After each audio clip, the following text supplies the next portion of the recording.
क्या है माता धूमावती के भूख से व्याकुल और जीर्ण शीर्ण स्वरूप का रहस्य? जानिए उन्होंने भगवान शिव को क्यों निगल लिया था। गुप्त नवरात्रि में शक्ति के 10 रूपों की पूजा होती है। हर रूप की अपनी अपनी विशेषताएं, रहस्य और तंत्र साधना में महत्व है। माता सती की 10 महाविद्याओं में धूमावती माता 7वीं महाविद्या है। ये माता सती का सबसे दिलचस्प और प्रचंड रूप है और जिसकी उत्पत्ति सभी महाविद्याओं में सबसे अलग माना जाता है। 10 महाविद्याओं में धूमावती मानी जाती है कलह का निवारण करने वाली माता। जानिए इनकी साधना से मिलते हैं क्या क्या लाभ। भूख से व्याकुल माता का एक रूप। गुप्त नवरात्रि में शक्ति के 10 रूपों की पूजा होती है। हर रूप की अपनी अपनी विशेषताएं, रहस्य और तंत्र साधना में महत्व है। माता सती की 10 महाविद्याओं में धूमावती माता 7वीं महाविद्या है। यह माता सती का सबसे दिलचस्प प्रचंड रूप है और जिसकी उत्पत्ति सभी महाविद्याओं में सबसे अलग माना जाता है। 10 महाविद्याओं में धूमावती मानी जाती है कलह का निवारण करने वाली माता। जानिए इनकी साधना से मिलते हैं क्या क्या लाभ। भूख से व्याकुल माता का एक रूप। गुप्त नवरात्रि में शक्ति के 10 रूपों की पूजा होती है। हर रूप की अपनी अपनी विशेषताएं, रहस्य और तंत्र साधना में महत्व है। माता सती की 10 महाविद्याओं में धूमावती माता 7वीं महाविद्या है। ये माता सती का सबसे दिलचस्प और प्रचंड रूप है और जिसकी उत्पत्ति सभी महाविद्याओं में सबसे अलग माना जाता है। माता के अन्य 10 महाविद्याओं की तरह धूमावती देवी भी शक्तिशाली हैं, लेकिन इनका यह स्वरूप नकारात्मक और सकारात्मक गुणों का सम्मिश्रण है। धूमावती माता विधवा एवं वृद्ध है। धूमावती विश्व में कलह उत्पन्न करने वाली तथा भूख से व्याकुल माता का एक रूप है।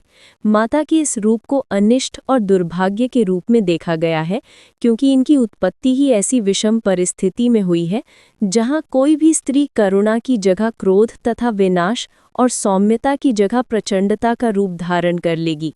उनका यह स्वरूप एक गहरा आध्यात्मिक अर्थ भी लिए हुए है।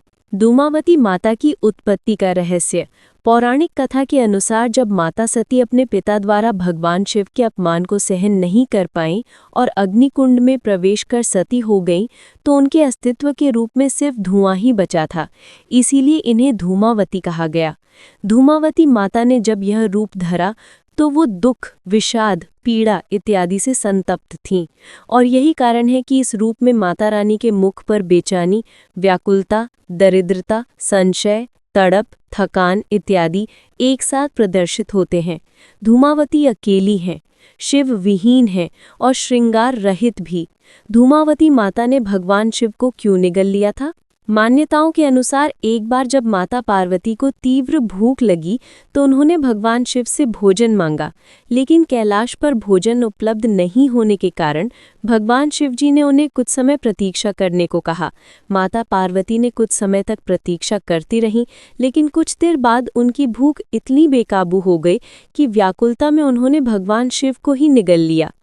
भगवान शिव को निगलते ही शिव के शरीर में स्थित समुद्र मंथन का विष माता के शरीर को जलाने लगा, जिस कारण उनके शरीर से धुआं निकलने लगा। विष के प्रभाव से माता रानी का शरीर धीरे धीरे बूढ़ा होने लगा और उनमें जगह जगह झुर्रियां पड़ गई। इस पीड़ा से बेचैन होकर माता पार्वती ने शिवजी को अपने मुख से बाहर उगल दिया। बाहर आने पर भगवान शिव ने उन्हें क्रोध में विधवा कहा, क्योंकि भूख से व्याकुल होकर वो अपने पति को ही निगल गई थी। इसीलिए माता पार्वती के इस रूप को दरिद्र, भूख से व्याकुल और बेचैन स्त्री के रूप में दर्शाया गया है। धूमावती देवी का स्वरूप। धूमावती देवी एक बिना घोड़े के रथ पर बैठी दिखती हैं, जिसके शीश पर एक कौवा बैठा है। माँ के एक हाथ में टोकरी है और दूसरा हाथ अभय मुद्रा में या ज्ञान देने की मुद्रा में है। विधवा का श्राप मिले होने के कारण वे श्वेत वस्त्रों में होती हैं। उनका यह रूप मलिन वस्त्र पहने हुए, भयभीत करने वाली और मन में विकार उत्पन्न करने वाली, भूख प्यास से व्याकुल बड़े दांत और पेट वाली हैं। लेकिन उनके इस स्वरूप में भी गहरा आध्यात्मिक अर्थ छुपा हुआ है। अश्व रहित रथ कामना और इच्छा रहित जीवन को प्रदर्शित करता है, वहीं उनका यह दरिद्र रूप मानव जीवन की कठोर सच्चाइयों को सामने लाता है। धूमावती साधना के लाभ।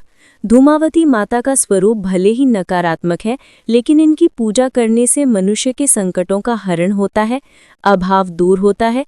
वे अपने भक्तों की हर प्रकार की कमी और भूख को शांत करती हैं तथा उन्हें अभय होने का आशीर्वाद प्रदान करती हैं। माता का यह स्वरूप न केवल कलह का निवारण करता है, बल्कि परिवार को कई बाधाओं से बचाता भी है।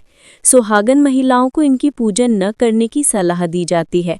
आप इस मंत्र के साथ इनकी आराधना कर सकते हैं। ओम धूम धूमवत्यै स्वाहा।